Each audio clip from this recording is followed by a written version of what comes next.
Assalamualaikum warahmatullahi wabarakatuh. Perkenalkan, nama saya Ayu Soleha, NIM 120130069 dari Prodi Teknik Elektro. Di sini saya akan menjelaskan 5 kosakata yang saya peroleh dari materi minggu ketiga mata kuliah Sinyal dan Sistem kelas RB. Yang pertama ada addition. Seperti yang kita ketahui, addition ini berasal dari bahasa Inggris, yaitu dari kata add yang artinya penjumlahan. Maka addition dalam materi sinyal sistem merupakan proses penjumlahan sinyal yang terjadi saat transmisi sinyal melalui suatu medium.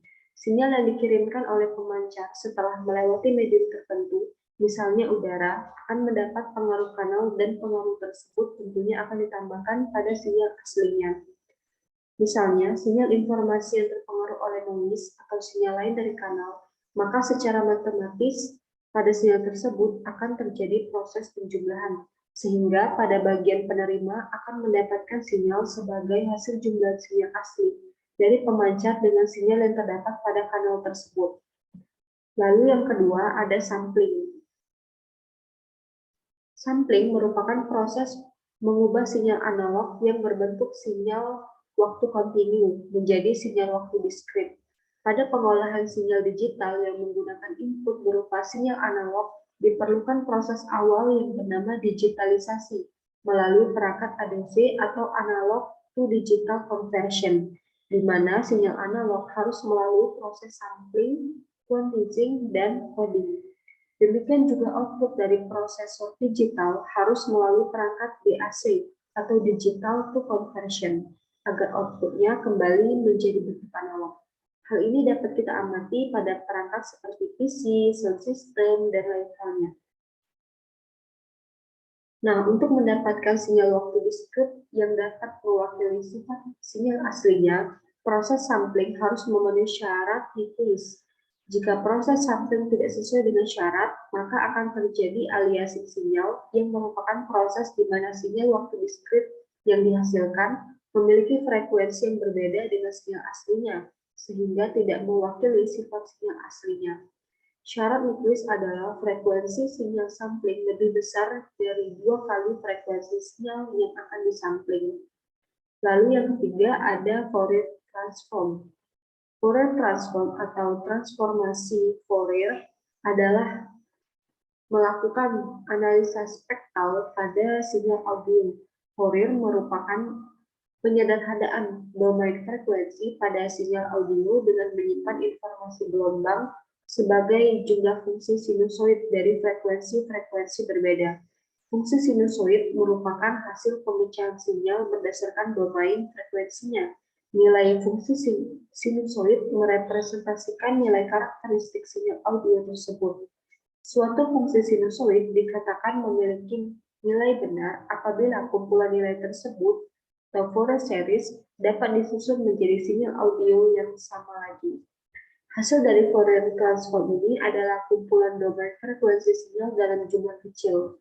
Fourier transform bekerja sesuai periode waktu dan mengukur setiap siklus frekuensi.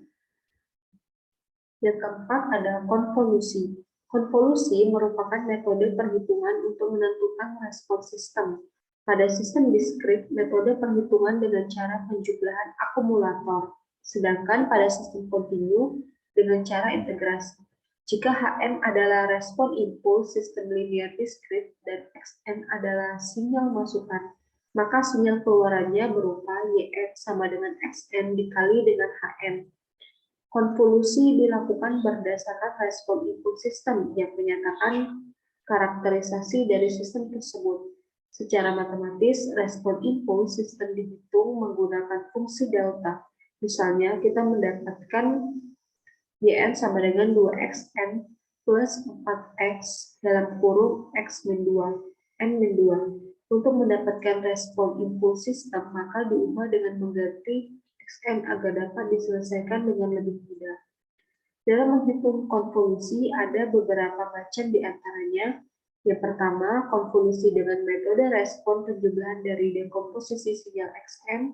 Yang kedua, konvolusi dengan metode grafik. Yang ketiga, konvolusi dengan metode respon unit impuls.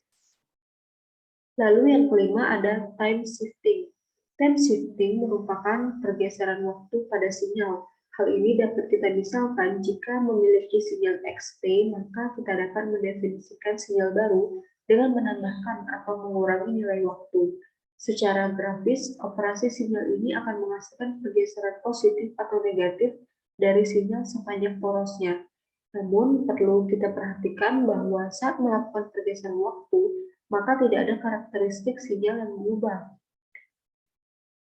Hal ini berarti bahwa yang berubah itu hanya perpindahan posisi sinyal saja tanpa mempengaruhi amplitudo ataupun rentangnya.